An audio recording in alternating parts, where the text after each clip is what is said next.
Don't know.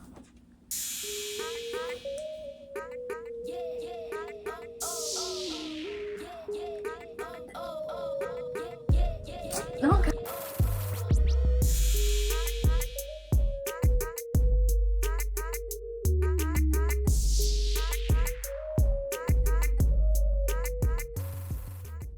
A woman is now dead after a shooting in Baldwin. Police say they found 20-year-old Ramiah Griffin in an apartment on Young Ridge Drive on Friday afternoon.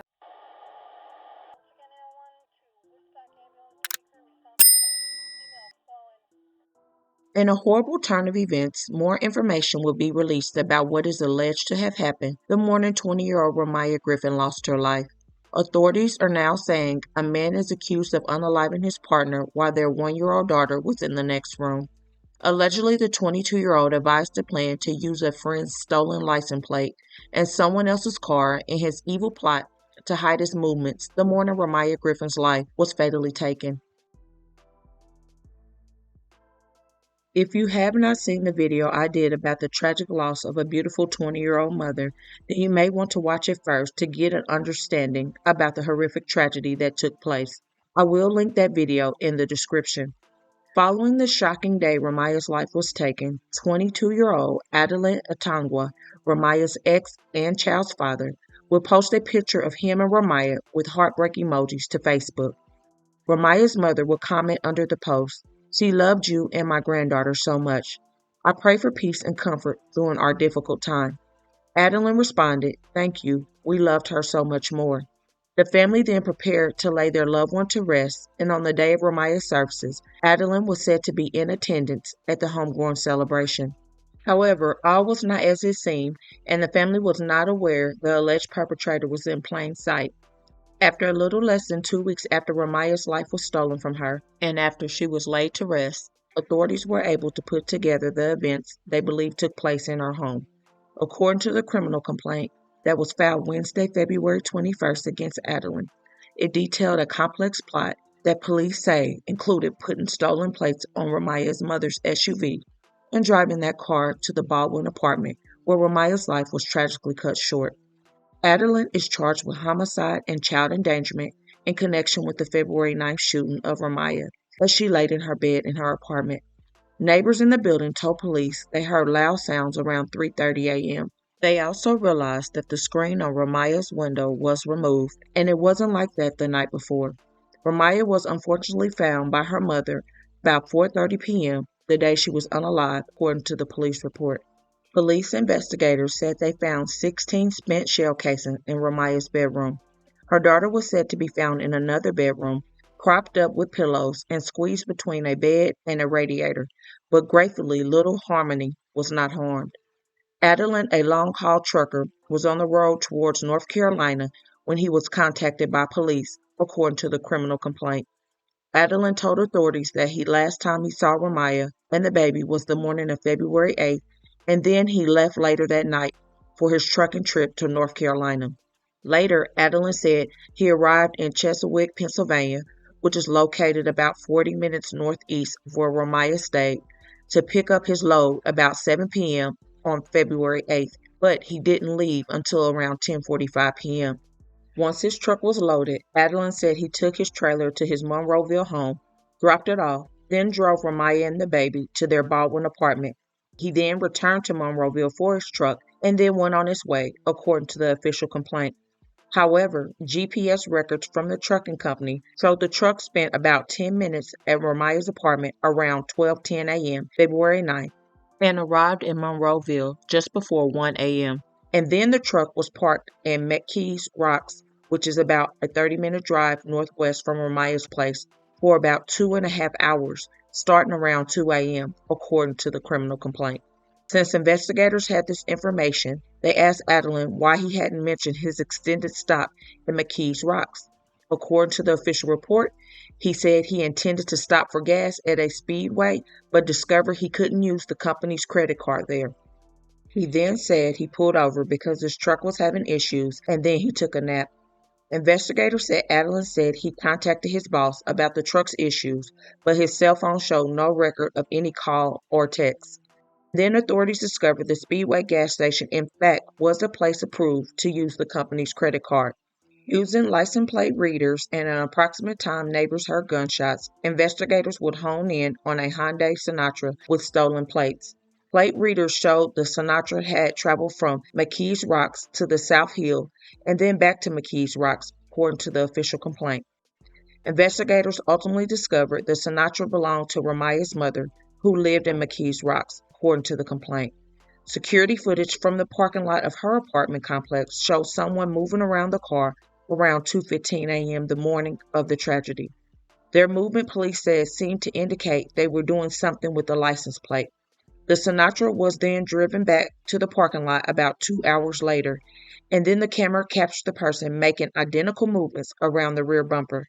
The license plate captured by the reader was not the same as the license plate registered to the Sonata, police said.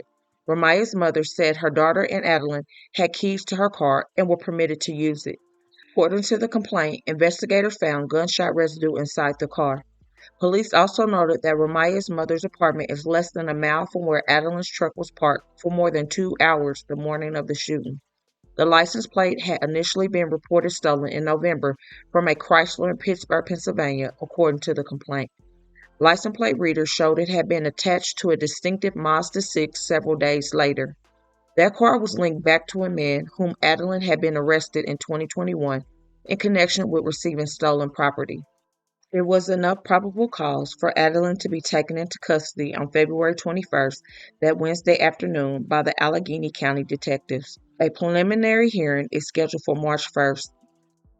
11, a young mother murdered inside her own home, and now police say they've caught her killer. Officers just arrested Adelin Itongwa. He is the father of Ramiah Griffin's 1-year-old daughter. Family members tell us they are sickened over this. Ramiah Griffin's sister tells us that suspect Adelin Itongwa actually attended Ramiah's funeral, and in her view has been trying to garner sympathy for others. Ramiah's sister Mariah says that she now sees this as all some sort of cover.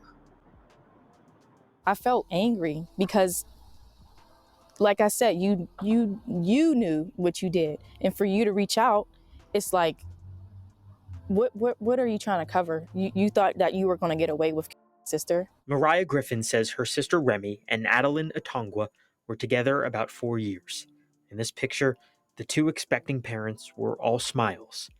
Sometime after their daughter was born, they separated, yet maintained what Mariah thought was a civil relationship in the spirit of co-parenting. What happens behind closed doors really don't get spoke of much, but there were some things that I've heard, and it kind of raised an eyebrow. Mariah described Itongwa as a shady person and controlling, but she respected the fact that her sister still had love for him. Mariah Griffin describes how she felt when she learned police had made an arrest. When I got the news, I was just like, just a big sigh of relief. This man, 22-year-old Adelin Itongwa, is behind bars tonight. He's accused of shooting and killing Ramiah Griffin, leaving their 1-year-old daughter alone for 13 hours. We treated him like family. Like, he was at the family dinners, and anytime there was a birthday, he was there. County police say Itongwa was identified through witness interviews and surveillance video before being arrested this afternoon. He wanted us to find her like that. He wanted us to find my niece soiled in her diaper and my sister lifeless on her bed. Her daughter looks exactly like her when she was younger, with her chubby cheeks. We're happy that they found who did it, but, we're still grieving the loss of my sister. Remy's mother will take to Facebook after receiving the unforeseen news about who allegedly took her daughter's life and said, "I'm really annoyed and disappointed in a lot of people, so I'm going to have a transparent moment. When I found my daughter, I was devastated, crushed, shocked, and confused. While I was making sure my granddaughter was okay, I did not get the opportunity to contact my 15-year-old son. But lo and behold, you insensitive people made sure that you posted it all over the internet. When I finally got situated, not sleep, but situated, I get a call in the morning saying that they've contacted her baby daddy, and I never asked anyone to do that. At that moment, I just wanted peace. I'm fighting for custody of my granddaughter, and you took it upon yourself to threaten the only person that could take that away from me. How dare you?" Then came all of the conspiracy theories, but yet no one wanted to be labeled as a snitch. So why torture my family by saying anything at all? then dealing with an active criminal investigation, custody court, funeral arrangements, and a very active 1-year-old. I set up boundaries to prevent foot traffic in my house, and a lot of you guys disregarded that. I darn near begged for peace and space. I found my daughter in the comfort of her home. What makes you guys think that I would want people in and out of mine, knowing that her unaliver was out there? Now I'm getting word that someone is bothering his family who has nothing to do with his actions. Why? My granddaughter loves her dad's family, and they love her. I'm asking for everyone to honor Remy's name by changing the narrative. Use this as a lesson to love on your family, rebuild broken relationships, excel in school, sports, dance, at work, or just be a better person in life in general. Remy is my smart one and would have wanted to keep her memory alive by honoring her. Let's have a little bit of compassion for each other. This statement was really big of her, and to show concern for her grandbaby's other family speaks volumes. Even though in most of these horrible cases, the partner is usually the one to do the crime, a little part of me believed that he could not be the suspect. He basically premeditated the whole thing up under everyone's nose. I mean, he used her own mother's car. He obviously thought he had the perfect plan, but what is done in the dark usually comes to the light. I'm truly saddened that he deceived her family, but glad the alleged suspect is caught now, and little Harmony is safe. My continued thoughts and prayers go out to this family and everyone involved. Did you guys think that her child's father was involved? Let me know. So please don't forget to comment, though, your prayers for this family in this still difficult time for them as they seek justice now. And also hit that like button and share to keep your people aware. And as always, remember to stay woke. Things change quickly.